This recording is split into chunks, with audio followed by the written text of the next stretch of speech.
इस वीडियो में हम पढ़ने वाले हैं कि किसी उत्तल दर्पण के लिए जो मिरर फार्मूला होता है वो कैसे डिराइव किया जाएगा। तो यहाँ पर देखें, एक उत्तल दर्पण है जिसका द्वारक है M1, M2, M1 M2 दर्पण का द्वारक है, ध्रुव P है, फोकस बिंदु F है, वक्रता केंद्र C है। दर्पण के सामने एक वस्तु AB रखी गई है जिस पर एक प्रकाश किरण मुख्य अक्ष से समांतर BO आपतित होता है।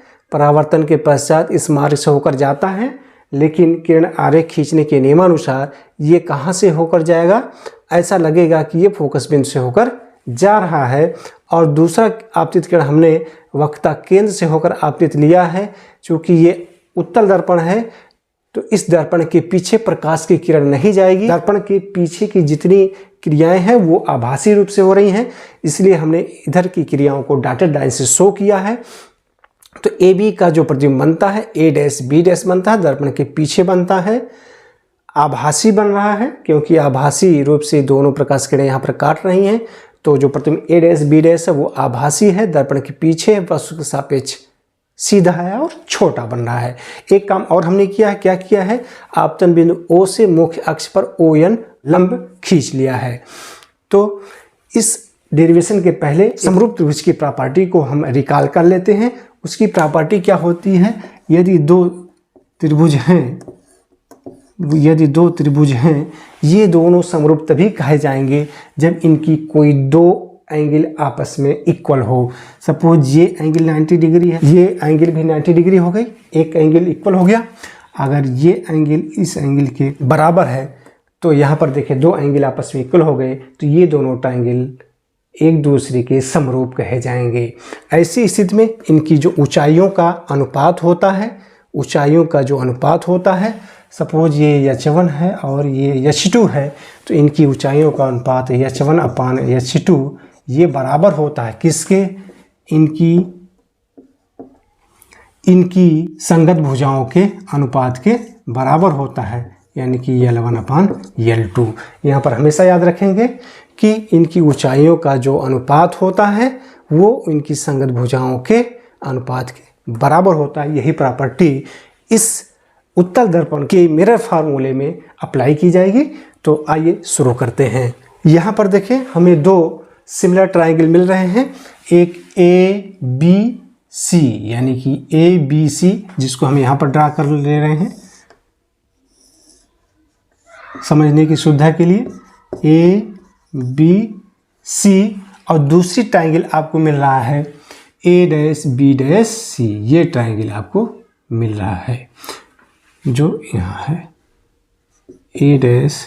A'/B'/C। अगर इसको हम ढक दें तो ये जो ABC ट्रायंगल मिल रहा है और A'/B'/C ट्रायंगल मिल रहा है, इनमें जो ऊंचाइयों का अनुपात है वो AB/A'/B' होगा। तो यहाँ पे लिख लें समरूप triangle ABC and triangle A'/B'/C में जो ऊंचाइयों का अनुपात है, यानी कि AB/A'/B'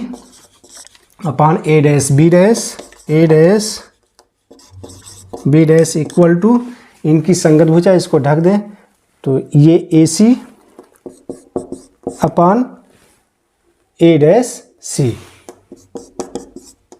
ये क्वेश्चन फर्स्ट हो गया। सिमिलरली यहाँ पर हमें एक और सिमिलर ट्रायंगल मिल रहा है, वो कौन सा, ONF ये ट्रायंगल और A'/B'/F ये ट्रायंगल।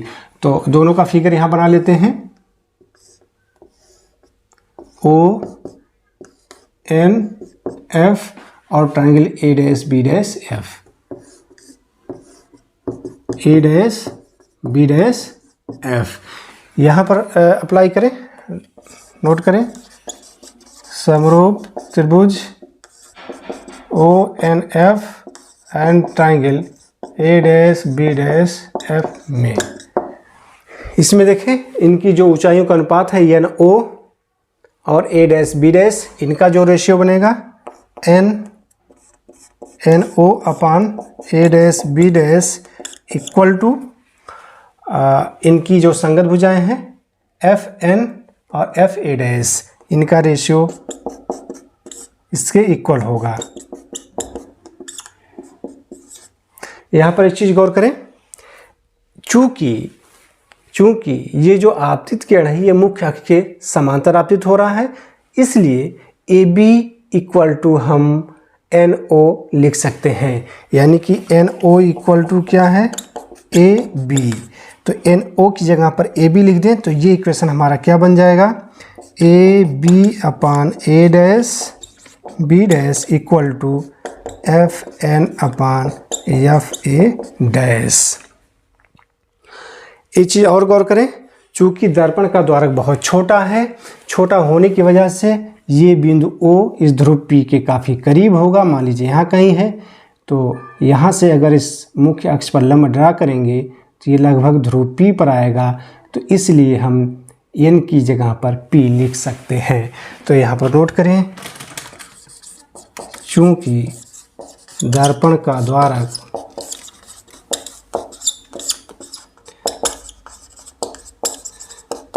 बहुत छोटा है, अतः बिंदु N ध्रुव P पर होगा। इसलिए Fn को हम Fp लिख सकते हैं। क्यों लिख सकते हैं? क्योंकि n बिंदु P पर होगा तो हम Fn की जगह पर Fp लिख सकते हैं। ये बिल्कुल इक्वल तो नहीं होगा, लेकिन लगभग इक्वल होगा। तो Fn की जगह पर Fp लिख दें तो ये क्वेश्चन हमारा क्या बन जाएगा, ये क्वेश्चन बन जाएगा A B upon A dash B dash equal to Fn की जगह पर Fp लिखना है अपान Fa डैश। ये इक्वेशन हमारा थर्ड हो गया। अब इक्वेशन फर्स्ट और इक्वेशन थर्ड को देखें तो इन दोनों इक्वेशन में जो लेफ्ट हैंड साइड है वो इक्वल है। लेफ्ट हैंड साइड इक्वल है, लेफ्ट हैंड साइड इक्वल है तो राइट हैंड साइड भी आपस में इक्वल होगा। तो इस और इस राइट हैंड साइड को आपस में इक्वल लिख सकते हैं। Comparing equation first and equation third, A C upon A dash C equal to F P upon F A dash. अब क्या करना है, A C A dash C F P और एफ ए डैश का मान इस इक्वेशन में लिख देना है। हम जरा गौर करें कि ए सी की वैल्यू इस डायग्राम के अकॉर्डिंग क्या होगी। ए सी की जगह पर हम क्या लिख सकते हैं, ए सी देखें यहाँ से लेकर यहाँ तक की दूरी, इसको हम दो भागों में लिख सकते हैं, P A plus P C लिख सकते हैं ना। तो ए सी की जगह पर लिख सकते हैं हम, ए सी की जगह पर लिख सकते हैं P A plus P C, और ऐसे ए डैश सी की जगह पर क्या लिख सकते हैं, ए डैश सी की जगह पर लिख सकते हैं हम कि P C minus P A dash. इतना निकाल दें, इस टोटल में से अगर इतना निकाल दें तो ए डैश सी डैश हमें मिल जाएगा। तो ए डैश सी की जगह पर हमें लिखना है P C minus P A dash. इसी प्रकार एफ ए डैश की जगह पर क्या लिख सकते हैं, देखें एफ ए डैश की जगह पर क्या लिख सकते हैं, यदि टोटल में से ए इतना घटा दें तो हमें ए डैश मिल जाएगा। यानी कि हम लिख सकते हैं P F minus P A dash. F A dash को लिख सकते हैं P F minus P A dash. अब इनको इस इक्वेशन में उठाकर रख दें तो ए सी की जगह पर क्या लिख देना है, P A plus P C upon A dash C की जगह पर P C minus P A dash equal to F P upon F A dash की जगह पर P F minus P A dash. ये चीज़ मिल गया। अब इन सभी का इस रे डायग्राम के अकॉर्डिंग जो मान है उसको भी रखेंगे। तो देखें पी ए इक्वल टू क्या है, पी ए यानी कि ध्रुव से लेकर वस्तु तक की दूरी, जिसको हम यू से रिप्रेजेंट करते हैं, यानी कि पी ए की जगह पर जो वैल्यू है वो यू है। अब हमें ध्यान देना है कि ये पॉजिटिव होगा कि निगेटिव होगा। ये देखिए हम दर्पण से बाएं तरफ मेजर कर रहे हैं तो ये वैल्यू निगेटिव होगी, यानी कि माइनस यू। और पी सी ध्रुव से लेकर वक्रता केंद्र तक की दूरी वक्रता त्रिज्या कहलाती है, जिसको हम आर से रिप्रेजेंट करते हैं। आर से अब ये प्लस होगा कि माइनस होगा, यहाँ पर देखें हम ध्रुव पी से दाएं तरफ मेजर कर रहे हैं तो ये वैल्यू पॉजिटिव होगी, यानी कि प्लस आर। हम जाते हैं आर इक्वल टू एफ, तो लिख सकते हैं इक्वल टू एफ, यानी कि P C equal to F.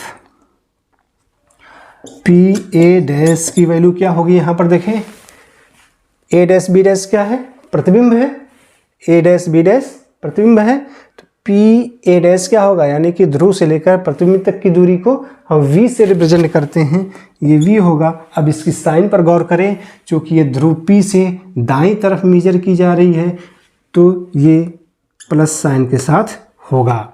और फिर क्या है पी एफ क्या है, पी एफ यानी कि ध्रुव से लेकर फोकस बिंदु तक की दूरी, और ध्रुव से लेकर फोकस बिंदु तक की दूरी फोकस दूरी कहलाती है ना। यानी कि ये क्या है, फोकस दूरी एफ है, यहाँ से यहाँ तक की दूरी। ये प्लस होगा कि माइनस होगा, ये भी देखें ध्रुव पी से दाएं तरफ मेजर की जा रही है तो ये भी प्लस साइन के साथ लिखा जाएगा। अब इन सारे वैल्यूज को इस इक्वेशन में रख दें। पी ए की जगह पर रखना है minus U, plus P C की जगह पर लिखना है 2f अपान पी सी की जगह पर 2f minus P A dash V, यानी कि minus V equal to F P, यानी कि P F equal to F लिखना है। यहाँ भी पी एफ है तो F minus P A dash यानी माइनस वी। अब क्या करते हैं, इनका क्रॉस मल्टीप्लिकेशन करते हैं। क्रॉस मल्टीप्लाई करें तो क्या मिलेगा, minus U plus 2f multiplied by F minus V equal to F multiplied by 2f minus V, 2f minus V. इसको सिम्प्लीफाई करें, minus U into F minus U F minus U minus V plus U V plus 2f into F plus 2f square plus 2f minus V, plus minus का sign minus 2f V, फिर equal f into 2f square f into minus F we. अब देखें you we को इधर रहने तो बाकी को उस साइड ले जाएं, तो यू वी इक्वल टू पहले इस टर्म को लिख डालें 2f square minus F V minus U F equal के इससे आ जाएगा तो plus U F plus 2f square इधर आया तो minus 2f square minus 2f equal के साइड आया तो प्लस 2f वी। तो देखें 2f square plus 2f square minus cut गया, बचा क्या U V equal to minus F we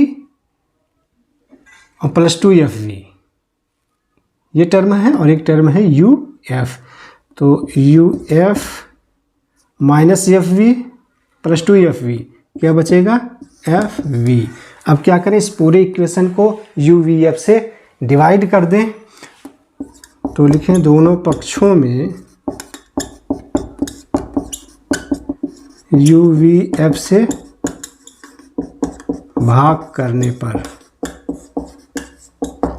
भाग करते हैं दोनों पक्षों में, तो U V upon U V F equal to U F plus F V upon U V F, U V cut गया तो ऊपर क्या बचा 1, नीचे बचा F इक्वल टू, अब इसको क्या करते हैं हम दो पदों में बांट लेते हैं, यानी कि U V F upon U V F फिर plus F V upon U V F. इसको सिंप्लीफाई करें, यू से कट गया, एफ से कट गया, एफ से कट गया, वी से कट गया, बचा क्या 1 upon F equal to 1 upon V plus इधर 1 इधर यू। तो ये इक्वेशन निकल कर आया, क्या निकल कर आया कि 1 upon F equal to 1 upon V plus 1 upon U. ये है मिरर फार्मूला। जैसे अवतल दर्पण के लिए इक्वेशन मिलता है जो है, वही इक्वेशन उत्तल दर्पण के लिए भी मिलता है, कॉन्वेक्स मिरर के लिए भी मिलता है। यानी कि दर्पण कोई सा भी हो, मिरर फार्मूला सेम मिलता है 1 upon F equal to 1 upon V plus 1 upon U. तो इसी प्रकार अन्य वीडियोज़ के लिए हमारे साथ बने रहिए। मिलते हैं नेक्स्ट वीडियो में।